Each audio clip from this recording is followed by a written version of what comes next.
ఈరోజు మనం చూడబోయే కథ ఆ, దాదాపు 100 ఏళ్ల నాటిది.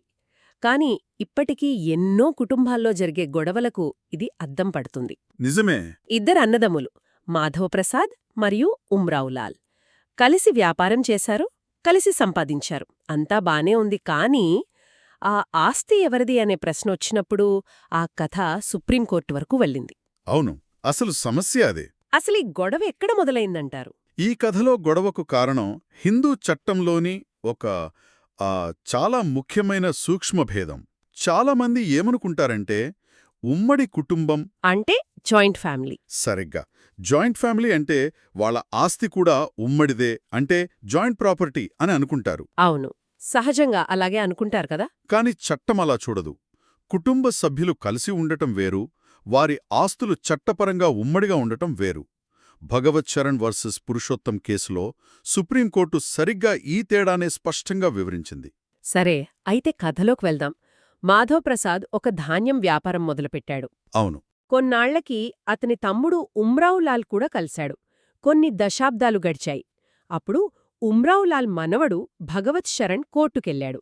హ్మ్. మా తాత వాళ్ళ అన్నయ్య కలిసి సంపాదించారు, కాబట్టి ఆ ఆస్తి మొత్తం ఉమ్మడి కుటుంబ ఆస్తి, నాకందులో వాటా కావాలి అని వాదించాడు. ఇక్కడే అసలు చట్టపరమైన చిక్కు వస్తుంది. హిందూ చట్టం ప్రకారం ఒక ఆస్తి ఉమ్మడిది అని ఎవరు చెప్తారో వాళ్లే నిరూపించాలా? కరెక్ట్. ఆ నిరూపించాల్సిన బాధ్యత వాళ్లపైనే ఉంటుంది.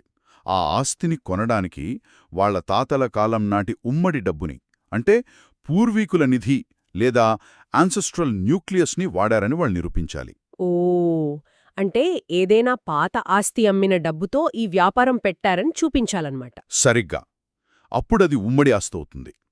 కాని ఈ కేసులో భగవత్ చరణ్ అలాంటి ఆధారాలు ఏవీ చూపించలేకపోయాడు. అయితే వాది తన వాదనను నిరూపించుకోలేకపోయాడు అంటే కేస్ అక్కడితో ముగిసిపోవాలి కదా. కాని మీరన్నారు ఇక్కడే ఒక ఊహించని మలుపుందని. అవును, కథలో అసలు ట్విస్ట్ ఇక్కడే ఉంది. ప్రతివాది వైపు నుండి వచ్చిన ఒక వీలునామా మొత్తం కథను మార్చేసింది. వీలునామానా? అవును, ఆ వీలునామాను మాధవప్రసాద్ దత్తపుత్రుడు హరిరామ్ రాశాడు. కాని అసలు విషయమేంటంటే భగవత్ శరణ్ అంటే మన వాది గతంలో ఒక అద్దెదారుని ఖాళీ చేయించడానికి ఇదే వీలునామాను సాక్ష్యంగా వాడుకున్నాడు. ఏంటి అంటే అప్పుడు ఆ వీలునామా చెల్లుతుందని ఒప్పుకున్నాడా? ఒప్పుకున్నాడు. ఇది కొంచెం విచిత్రంగా ఉంది. ఒకే వీలునామాను తనకు అనుకూలంగా ఉన్నప్పుడు వాడుకుని తర్వాత అదే వీలునామా తనకు వ్యతిరేకంగా ఉందని చెప్పడం చట్టప్రకారం చెల్లుతుందా? అస్సలు కుదరదు. చట్టంలో దీన్ని డాక్ట్రిన్ ఆఫ్ ఎలక్షన్ లేదా ఎస్టోపెల్ అనే ఒక ఆసక్తికరమైన సూత్రంతో వివరిస్తారు. ఎస్టోపెల్ దీన్ని సింపుల్గా చెప్పాలంటే ఒకేసారి వేడిగా చల్లగా వదిలేరు అన్నట్టు. హా, అంటే ఒకదాని నుండి లాభం పొంది అదే చెల్లదని వాదించలేరు. సరిగ్గా.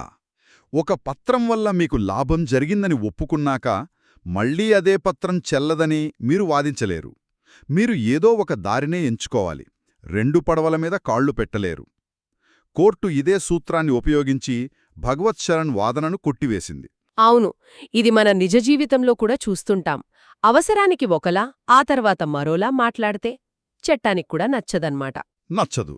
అంతిమంగా పూర్వీకుల నిధిని నిరూపించలేకపోవడం, ఈ ఎస్టోపల్ సూత్రం, ఈ రెండింటి కారణంగా సుప్రీంకోర్టు అతని అప్పీల్ను తిరస్కరించింది. అవును, ఈ తీర్పు నుండి మనం నేర్చుకోవాల్సిన పాఠాలు చాలా ఉన్నాయి.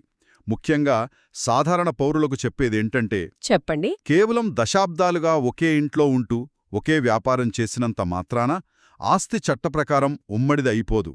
మన భావోద్వేగ బంధాలకు, చట్టపరమైన ఆధారాలకు మధ్య ఉన్న పెద్ద అగాధాన్ని ఈ కేసు చూయిస్తుంది. అంటే పత్రాలు చాలా ముఖ్యం.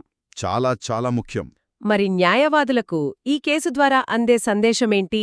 న్యాయవాదులకు ఒక ఆస్తి ఉమ్మడిదని నిరూపించడానికి కేవలం పాత దస్తావేజులో ఉన్న ఒక పదం సరిపోదని, బలమైన ఆధారాలు కావాలని ఈ కేసు స్పష్టం చేస్తోంది. అలాగే ఒక కేసులో ఈ ఎస్టోపెల్ అనే సూత్రం ఎంత శక్తివంతమైన ఆయుధంగా ఉపయోగపడుతుందో కూడా ఇది తెలియజేస్తుంది. అంటే వాది తన చర్యల ద్వారానే తన కేసును బలహీనపరుచుకున్నాడు అన్నమాట. ఖచ్చితంగా. ముగించే ముందు ఒక ఆలోచన. ఒక వ్యక్తి తన వారసత్వ హక్కుల కోసం పోరాడుతున్నప్పుడు తెలియకుండా ఒక చిన్న ప్రయోజనాన్ని స్వీకరించిన కారణంగా అతని పూర్తి హక్కును నిరాకరించడం ఎంతవరకు సమంజసం? ఈ విషయంపై ఆలోచించాలి.